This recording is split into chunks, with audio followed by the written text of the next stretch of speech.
Hi everyone, welcome back to another board game tier list. Talking Dune Imperium. And this time we're done with all the base game stuff for now. I want to go through the expansions a little bit. I want to talk specifically about the Bloodlines expansion today. One of the main mechanics from Bloodlines is the Sardaukar commanders or officers, whatever they're called. These little dudes. So that's one of the main things that expansion adds, which is a lot of fun, pretty cool to use. And so these guys are placed on certain spaces at the beginning of the game. They're kind of on Empire, Guild, and Green spaces.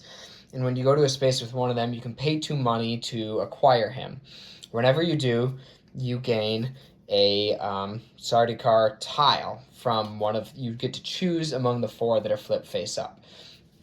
And then whenever he goes to your garrison, and you can later deploy him like another unit. They're 2 strength. After they fight, they go back to your supply, but then at any other turn, you can pay 2 money to get it back from your supply. And each time you acquire one of these, you get a new tile. And then when any one of them are in the combat, you get the bonus on every tile that you have.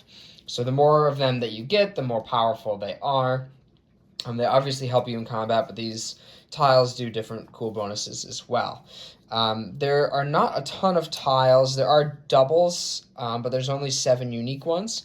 So this tier list is going to be on those 7 tiles. Should be a pretty quick one. So without further ado, let's see what we got. Fierce gives you a dagger. And if any opponent has a sandworm in the conflict, you get 2 daggers. So these trigger during your reveal turn, I should specify. If you have any commander in the combat, you would get that. So a lot of them are reveal turn type things. So obviously getting extra daggers is always cool. But I don't think this is really strong enough. 1 is probably not going to be a difference maker.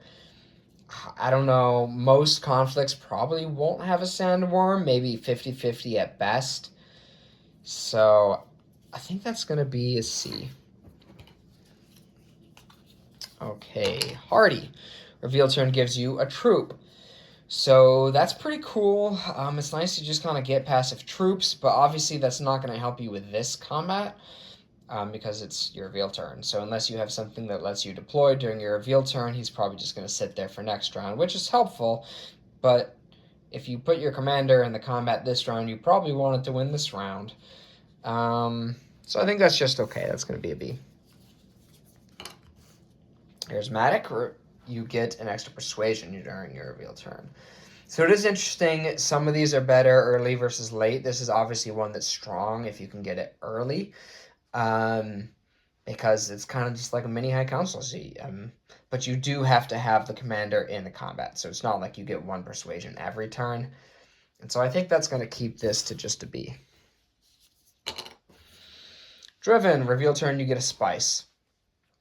This one's interesting because it doesn't really relate to your reveal turn or the combat. It's just kind of passive resources. But that said, a spice is pretty nice, and it's always going to be helpful, whether it's early, late, doesn't really matter.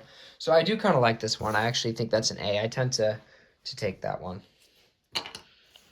Desperate. Reveal turn, you can trash this for 3 daggers. So 3 daggers, I think, is the most that you can get from these, but you do have to trash it. It's just a one-time use. And so I think, yeah, I think that's just not enough. I think that's going to be a C. Good one time, especially if, you get a commander late game where you figure you're not going to use them that many times, then that's a good pick, but not too strong because this one can be 1 or 2 several times. Loyal. If you have 3 Empire influence, you get 2 daggers. So, tricky to get. Obviously, if you don't have the influence, it's worthless. If you do, I think it's the best one because just getting 2 free daggers every time. Yeah, maybe this is crazy, but I think that's actually S, because I'm assuming you're not really going to get it unless you choose it unless you have the influence. If you do, it's great. And I think the influence is a lot easier to get to in Bloodlines because you're more incentivized to go Empire. And Canny, if you have an agent on a green board, space 2 daggers. I don't like this one because I don't like going to green spaces, especially in rounds that I'm trying to win a combat because none of them are combat spaces.